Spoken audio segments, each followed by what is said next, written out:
நீ கஷ்டப்பட்டு உழைக்கிற அந்த உழைப்பு மேல உன்னோட முழு எதிர்காலமும் ஆதாரப்பட்டிருக்கு அப்படின்றப்போ அந்த டைம்ல உனக்கு தெரியுற டிவி, உனக்கு இருக்கிற வாட்ஸ்அப், உனக்கு இருக்கிற பேஸ்புக், சுகம் சுகம் சுகம்னு சுகம் ஒன்னே, கொண்டாட்டம் ஒன்னே குறிய ஆரம்பிச்சனா வாழ்க்கை நாரி போகுமா போகாதா?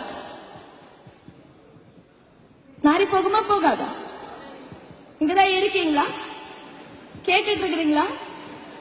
எங்களுக்கு என்ன, இங்க 18 வயசு முடிஞ்ச உடனே கல்யாணம் பண்ணி வச்சிருவாங்க. அந்த காலம் எல்லாம் போயிடுச்சு. பொண்ணுங்க கல்யாணம் பண்ணிட்டு செட்டில் ஆகுதுன்றது போயிடுச்சு. நீ பொண்ணா இருந்தாலும் சரி, நீ ஆணா இருந்தாலும் சரி, சின்ன சின்ன குறிக்கோள்களை வச்சுட்டு வாழ்க்கையை என்னைக்குமே வாழக்கூடாது.